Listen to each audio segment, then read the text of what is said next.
What up, though, people? It's your boy Rod, and today we're here on the Young Old Head Talk podcast. Got my guy Old Man Sherm, formerly known as GM Sherm. We got the actual old head in the building today. Sherm, my guy, what's the word? Big bands in the building. No, I can't call it, brother. Just feeling kind of old today. So that won't stop the show though. So let's do this thing. As they say, the show must go on. The show must go on. Okay, so last week, previewed the NBA Finals, and we said Game 1 and 2 was going to happen in the time span until next week. Guess what? Games 1 and 2 did happen, and it was a split between the Boston Celtics and the Golden State Warriors. Boston took the win in Game 1 on the road, but Golden State came back and followed that with the win of their own in Game 2. So let's give a little breakdown of what happened. For the people who didn't see it, maybe, or for the people who didn't understand it, let's kind of break down what happened. So tell me about what you saw in Game 1. I saw this thing's gonna be because we both predicted the Warriors win for the series. I saw from Game 1 that Boston has plenty of firepower, so they can definitely compete with the Warriors and vice versa. In Game 2, all the things that we predicted that Boston would lose the series, what would happen, all those things happened. So, unfortunately, I know I was wrong personally last week. I predicted the Warriors win Game 1, and they ended up losing in an epic comeback, which was impressive to see because it was all defensive led. So and when I walked away from that game thinking, if Boston can play and pressure defense like that, they got more than a chance. They might have an upset easy brewing. But again, for those same reasons we talked about last week, I still got to roll with the Warriors. Yeah. So personally, what I saw in Game 1, I saw the defensive intensity and pressure that they played with, especially in the fourth quarter. Because not only did Boston make shots, they made Golden State miss shots. So they were 7 for 7 from 3, the first 8 minutes of the quarter. It's 21 points, and Golden State was in 1 of 8 or 0 of 8. That's an 18 or 21 point difference right there in itself. And like I said, not only are you getting steals, you're getting blocks, you're playing good paint defense, you're getting boards, all that stuff, and it just came to form. So basically, everything that could have gone right for Boston went right for them, especially in the fourth quarter. Now, on the flip side of that, what went wrong for Golden State, and everything that could have went wrong for Golden State, missing shots, not coming up on the 3-point line, it happened. So we kind of saw a tale of two games. As I said, tale of two halves. We saw a tale of two games. First game, we seen the epitome of what Boston can do. That was the first game. The second game, we saw the lows of Boston. And then on the flip side, we saw the lows of Golden State in Game 1. And then we saw the top tierness of Golden State in Game 2. So they both showed every single one of their facets. And this is going to be very, very interesting to see, who's going to take it going forward. I still think Golden State is going to go, I say, in 7. So not only does Boston winning one game strengthen it going in 7, I really think it's going to come down to last 2 minutes type of game, I'm sitting there and contemplating going back to when the Thunder did this against Miami, and they kind of came out and punched Miami in the face and won Game 1, and then Miami proceeded to just dominate the rest of the series. And full throttle. Yeah, full throttle. Now, I don't think the matchup's way too close for that, but if I get what I got out of the Celtics, and to be honest, I really don't like them in Boston. They scare the hell out of me in Boston. They I don't know what it is, man. They get the Boston and gets playing fat and sassy. Does that happen again? Do they lose 2 games in a row going forward? If they do, this series is over. I don't care what's happening, but I think you'll get another split for sure because Boston is going to find a way to shoot themselves in the foot and play out of sync, and their young guys are going to be young guys. And I just think you see with the way Steph's been playing and low key, he's kind of going that smart. I just don't think if you give Golden State a chance, man, they're gonna cut your throat. We kind of saw, how Smart can be impactful on defensive end in the last series, but this series, Steph is shooting 7 to 10 from 3 when being guarded by Smart. So if you take that away from Boston, that takes away a whole chunk of their defense, especially on the perimeter. Don't get me wrong, Jason Tatum has gotten better throughout his career, and Jaylen Brown is a defensive stopper in the perimeter. But if Marcus Smart is supposed to be your best defender, defensive player of the year, and everything, that opens the floodgates for Golden State and everybody else to shoot, because they have 4 shooters on the floor at all times almost. Usually, except when they have Looney and Green on the floor at the same time. But other than that, they have 4 shooters on the floor all the time. So if you just rotate it around, somebody's going to be open. Somebody's going to be open. They're going to shoot the ball, and 9 times out of 10, they're going to make it if they're open.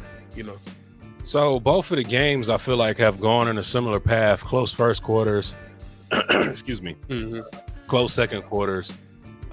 Warriors kind of take it over in the third. They do that patented Warriors thing. They do. Yeah. I'm the fourth quarter. Is it an anomaly? Do you think it's an anomaly where they're going to find themselves down and having to fight back every game, and they could do it some games and they might not do it other games? Or I think they can do it twice more. Mm-hmm. So, honestly, I feel like one game Boston is going to completely dominate.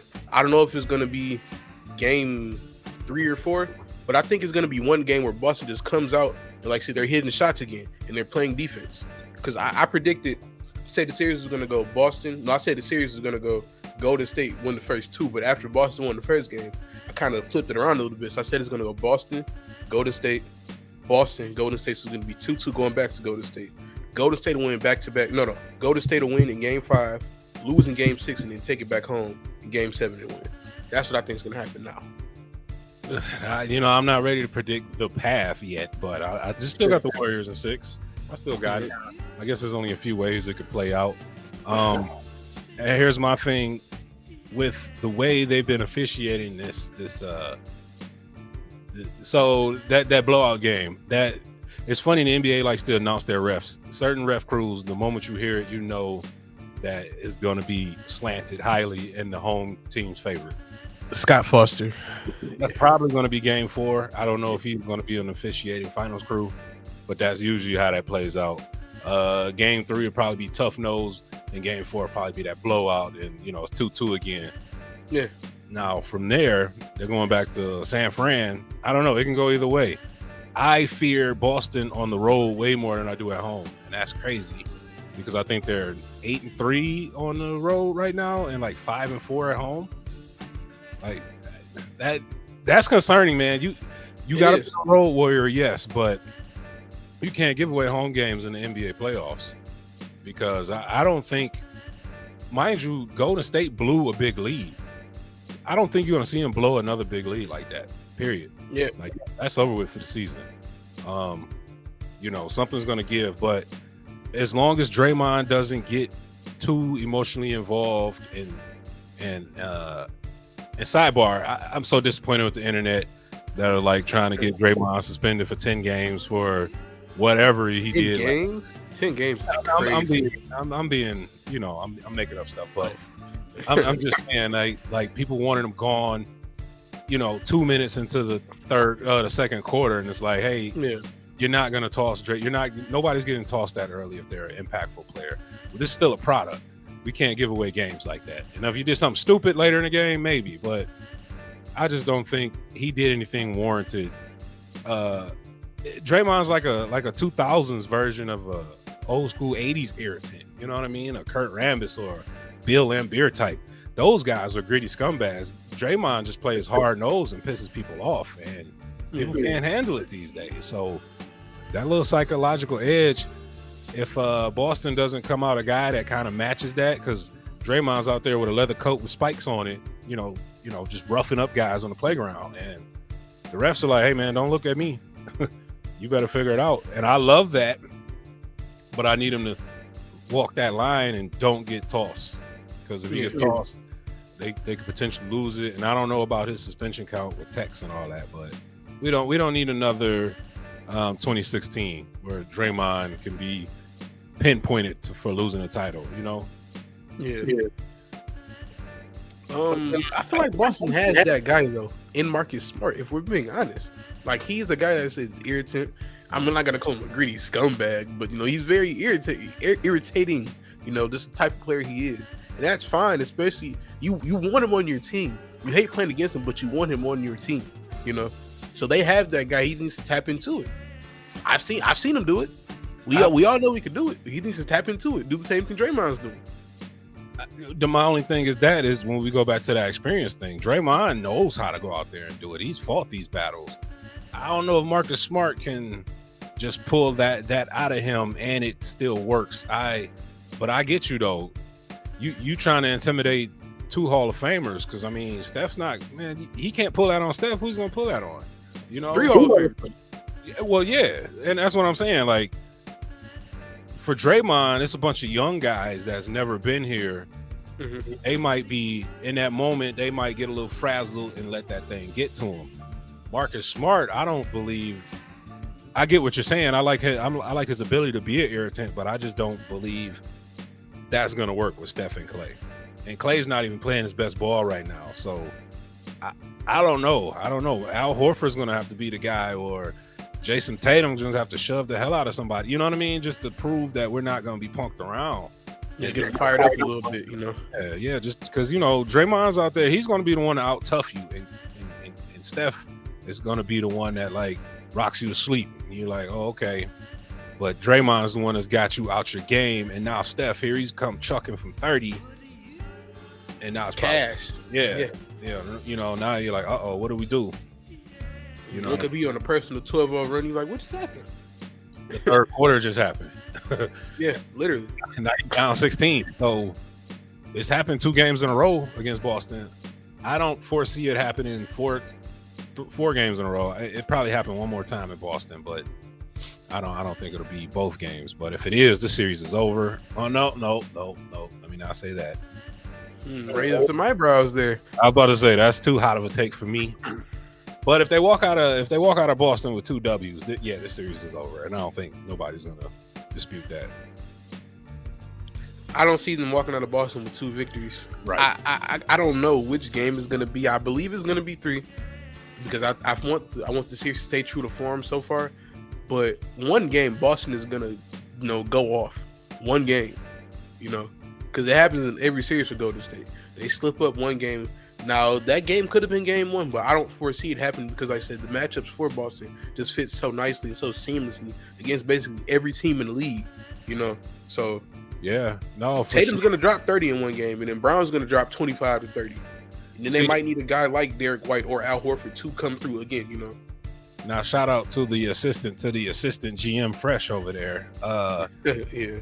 Now, when your guys over in Boston get to chucker mode, that's when they concern me because – yeah, they can give you 30, but they might have did it on 25 shots, and it's just ugly basketball. And that 30 ended up costing them 50. And sometimes when I watch those young boys play the game they play, I'm like, I don't know, man. You're gonna have to beat Golden State 3 more times playing like that. You got to be perfect from here on out if you're ball. I don't. Let me tell you, I don't know if they need to be perfect, but they need to play way more consistently because as close to perfect as perfect can be. Yeah, that fourth quarter game 1, that'd be like the only tape that I'm going to observe. I don't know what we did besides the pixie dust of hitting all those threes because here's the killer part. Normally you watch those others, Peyton Pritchard's and the Derek White, Grant Williams. Normally those type of performances happen at home. They've been doing them all on the road. Yeah. So if they are able to give me something consistently in Boston, then this whole series is going to be wide open. Golden State might be having flashbacks to Fred VanVleet in 2019. Well, injuries. So yeah. But no, Toronto was matchup nightmare for him. But with KD out there, that was no problem. But once it fell apart, it fell apart.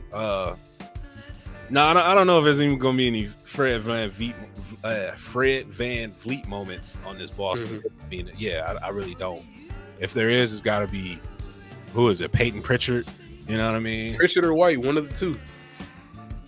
I'm gonna let White beat me. That's all I know. If I lose a final series to Derek White shooting threes, so be it. But I like the defensive style and pressure they've been putting on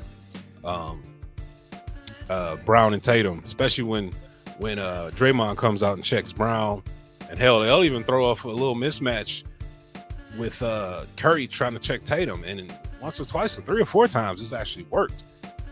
And that's the modern NBA, because that wouldn't have worked back in the day, man. You wouldn't have put Spud Webb on Michael Jordan and expect the results. Like, no, he's gonna work out. So, but in this new NBA, you know anybody can match up with anybody. So we'll see. I just need more out of Tatum and Brown though. Yeah, they need to give you more, but like I said, they both had like 25 plus in game 2, but it didn't really mean anything because like I said, they took them on, say, 25 to 30 shots. So if you're not playing efficient basketball, then what is it doing, you know? And like I said, if you're not stopping the guys on the other end, then like I said, it's really not doing nothing, you know? I'm told that, well, I was reading something earlier, Jason Tatum plus minus was like one of the worst ones of the finals in his last game. You know what I mean? Mm-hmm. And I thought it was surprising because he's been on a roll this whole playoffs, but I need the stuff. I need him to be perfect. What Steph's been out here doing, man, he's playing championship ball. Honestly, he hasn't gotten a lot of offensive help, but I think they've taken enough advantage of the youth of Boston to get it done. Yeah, like I said, they've got the experience, so that definitely can work in their favor. Like I said, if they can start hitting shots, getting stops, because that's all I foresee.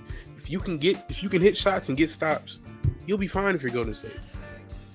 Like, you don't need anything else really. You just need to hit shots and get stops. That's it. And let everything fall where it's supposed to go. That's all they have to do because they have so much talent, so much veteran presence, you know. Now here's my thing. Clay ain't gonna give you 15, 16 Clay, but I think he's gonna give you one tremendous game this series. I feel like Game 6 Clay is gonna turn into Game 7 Clay this time. I foresee that happening. I think it's gonna be like Game 4 Clay. That's what I think. You know what I mean? I think you might see it early. I still think you see Game 6 show up, but by that time I think if it's Game 6 and Clay, if they're looking at a title, Clay's gonna be the guy to put the nail in the coffin. That's just no. Clay's gonna drop 40. If it's 3-2 Golden State going, because that's what I foresee happening. But in that scenario, I see Boston winning because I think it's going to 7. But if it's 3-2 Golden State in Boston in Game 6, Clay is dropping 40. You heard it here first. Klay Thompson is dropping 40 points in Game 6 if Golden State is up 3-2 going into Boston. You heard it here. I like the confidence. It's a guaranteed fact. You get the Big Ben seal of approval. I promise you. Come back here and tell me I'm wrong. We're going to have to get that logo up for the people, man. I need to see what the seal of approval is. We'll put it up on the screen soon. You know, but I'm telling you, come back here and tell me I'm wrong because I know I'm right.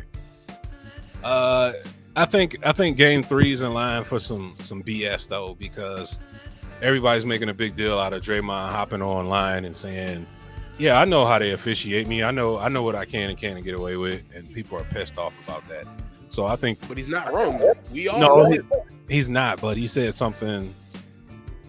Him and Steve Javie, because Steve Javie kind of said the same thing, like, "Hey, we make it.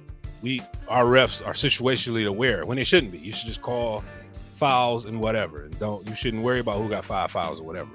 Yeah, but they said it on the broadcast too. Like Mark Jackson and Jeff Van Gundy were saying, "Hey, let's take Draymond and Derek White. If that was Derek White in Draymond's position, Derek White might get a double tech there, but they know it's Draymond. Yeah. So like they know who. Same thing with guys like Dennis Rodman and even Bill Laimbeer. You know, they know these guys are irritants and they get really. I hate to use the word flagrant, but they get really, like riled up and stuff like that. That's just their personality. But if a more mild-mannered guy does it, they're like, "Oh, throw him out. Get him out of here now." He's gotta go. He's too angry. He's gotta go. Versus this guy's always angry. Don't worry about him. Exactly. Like I said, we know we get from him, so okay, just let him be him. You gotta call something, but let him be him. Yeah, people. It's just shocking to me that people are forgetting the golden rule of the NBA is to make money. Like, yeah, we're not. Like we said at the beginning of the broadcast, it's a product, people. Yeah. This is a product. We want to watch good basketball, and if Draymond Green is not out there, it's not going to be the best product of basketball Golden State is going to put out there. That's just the fact. I think it would have been more controversial if you tossed him, because the play in which he had his feet kind of over Jalen, it in slow motion it looks bad, but in real time, it could be anything. And Jalen stands up and stands over him. Like, as a man in a moment, I understand it. Everybody's all that that everybody's trying to do that preachy stuff. Oh, you should be bigger than that, blah blah blah. No, testosterone coming up. Yeah, man, my kids are in the crowd. You're not just gonna stand there with your balls over my face like that. I got a problem. Yeah, you know, I don't care what I did. So maybe that's just that Michigan in both Draymond and I. So I don't know. That's not gonna fly where I'm from. No, I feel that. We from the same place, so I fully understand that. Like, I was ingrained to be as a youngin'. I get that, but like I said, they know Draymond knows what he can do, what he can't do, knows what he can say, what he can't say, you know. So he's towing that line, and he towed the line like to perfection. Yeah. In that scenario, because a lot of other guys would have got tossed. Yeah. A lot of other guys would have got tossed. Because there's times he hops up and he's swinging, he's throwing, he's yelling. I'm just like, ooh, hey man, you. This is I like Adam Silver's NBA and David Stern's NBA. Oh no, no. David Stern would have suspended Draymond for 7 games. Well, yeah, because those refs back then, they were a part of the game as much, and they're trying to be as seen and don't show me up. Now I get it. You shouldn't, as men, the players shouldn't be disrespecting the refs and vice versa. But the refs really had that heavy hand back then. I thought it just lowered the quality of the game, and guys are tiptoeing. Let these guys play, man. This is the highest level of their sport in the entire world. Like, I couldn't imagine the level of competition every game. Millions and millions and millions of views. People came to see this. They want to see. They waited all year. Some people have waited all year. They don't watch the basketball until the finals come on. It's like, so we have to put out the best product possible. Yeah, and imagine you're a guy like Steph or Draymond, and this is not just the title. This is your legacy, bro. They're trying to say you're not nothing if you don't win this title. So every game is just tremendous pressure from that aspect. And that's another topic. Let them play. That's total BS. That's total BS. No, yeah. I don't agree with it. I'm just, people are saying that. Yeah, but one thing I want to say real quick before we move on, Kevin Durant. People are slandering Kevin Durant because he, got eliminated in the first round. Same thing with Kyrie. And ironically, the 2 teams that they left are now in the finals now. Yeah. Listen here, folks. Kevin Durant is a top 10 player of all time, folks. Might be the greatest scorer we have ever seen. Give this man his flowers while he is still here. You all are hating on him. Just wait till he comes back next year. You're acting like he didn't win 2 finals MVPs over the guy you're praising in Steph. And if he doesn't get injured in 2019, he's probably going to win a 3rd.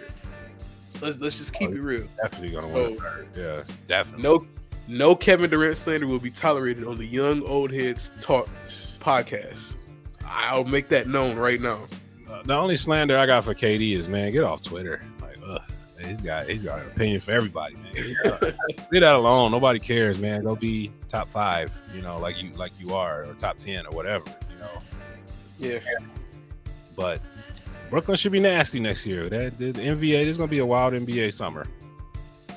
Yeah, I'm very, very, very excited. Not only is our team potentially on the upswing, everybody else is going to get more pieces and they're going to come back stronger next year. So, it's going to put out a decent product, I hope. Mm-hmm. Yep. Yeah, if everybody's healthy, the next season should be a bloodbath, and I'm here for it, So much talent in the NBA right now. Yeah, just day in, day out, It's kind of good when you got 2 good games on Tuesday, 2 good games on Wednesday, 2 good games on Thursday, 2 good games on Friday. It's the best time in the NBA, You get a whole week of just marquee games. And I feel like the potential, that's how the league could be next year. So and there's going to be no fall off in between. Mm-hmm. Yep. Full of stars and intrigue, all that stuff, storylines. So all of that. So I'm ready for it. Yeah, former guys going back to their former homes, stuff like that. Like all these storylines, KD coming back against the Warriors, just little intricate stuff like that. Mm-hmm. That's next season. So hopefully, like I said, it turns out to be like that. Okay, before we get out of here, games 3 and 4. Game 3 is Friday, I believe, at 9:00, and then game 4 is Sunday at 9:00. So, predictions, games 3 and 4. What say you? 3 and 4. Okay, like I said, I feel like it's gonna be a split. I just don't know which way it's gonna lean. So I'm a double down and pick the Warriors to win game 3, and I'm gonna say the Celtics running back in Game 4. They, back to Frisco tied, and I think, yeah, we'll see. I think it can happen that way. They're still kind of filling each other out as opponents, and both of them had bad moments, but neither's had a bad game. So True. I don't know if you can. I don't know if one team can force the team to have a bad 4 quarters either. So I don't know. Unless another pixie dust Celtics run probably happens in Game 4, and just takes a close game and puts it out of its misery. That's I can see that happening for sure. I foresee it happening Game 3, Boston, and in Game 4, Golden State. That's what I think is gonna happen. But like I said, we'll see. We don't know exactly what's gonna happen. These are just our predictions. So you want to hear what you guys have to say too. So so drop your predictions, down in the comments or whatever. But Game 3, I feel like is gonna be that game where Boston just comes out and just shoots, just goes crazy from the jump. And Golden State is like, well, can't stop it. So throw our bench guys in the fourth quarter. Listen, that's gonna be that Grant Williams bullshit game. He's 10 for 10 from threes. Like, get out of here. You can't account for that. I wouldn't tell you to go to the casino and gamble on that type of stuff. But that's the type of stuff we need to gamble on, though, because that's stuff that never happens, and that's the stuff that's gonna mess around and happen at one time. It's gonna be Peyton Pritchard in your scenario, Game 3. He's gonna go off for 30. Peyton Pritchard. Game. Ooh. I'm saying half jokingly, but you never know in the final. The Peyton Pritchard game. Yeah, exactly. That's true. That's what it'd be known as from now on. Yeah. Terrible Boston accents, bringing all the stories back. We don't need that. We got the Peyton Pritchard game. Daddy, he dropped Daddy. I was in the car listening to the Pritchard. Let me see. But no, yeah, it should be a good Game 3 and 4 for sure. Yeah, it should be really I'm so excited that this series ended up happening, because if this would have been Miami Golden State, we will be talking about, okay, so how are they going to fit Golden State's rings? How are they going to fit the trophy cases in? Stuff like that. We would not have been talking about Miami. But like I said, this is a more evenly matched series with better players. So like I said, this really should be exciting. I'm very excited that this was the matchup that ended up happening. So. I think at the end of the day, the right two teams got here, because I remember, like we were talking, we predicted Boston early as the first round, or if not earlier. So, and they held up there into the end of the bargain. And even though Golden State technically wasn't the best team record-wise, they're a complete team, and they're dangerous. And the most complete team. Yeah, with experience and youth. And Gary Payton was back, and that was big as well. Hidden shots. Yeah. Man, it'd be so. I really like to see this team fully healthy too, because Kuminga's got no run, Moody's got no run, Wiseman is still on the bench somewhere or rehabbing. Yeah. If Golden State wins this series, man, they could have another. They can go back to back again for sure. Injuries considered, all injuries considered. So we'll see. I like how they're built. I like how they're set up, and I think they can pull it off. I think they can too. So we'll check back in and see what happens from Friday and Saturday. We'll see Sunday, and we'll tap back in with you guys and see what's going on. But on that note, we want to thank you, old man, formerly known as GM Sherm. Thank you for stopping by. Like I said, whatever you're doing, if you're vacuuming your floor, sitting down watching TV, whatever you're doing, we appreciate you guys stopping by. Listen, do what you got to do. And on that note, we will catch you guys on the flip side. You guys stay straight, stay smooth. Peace.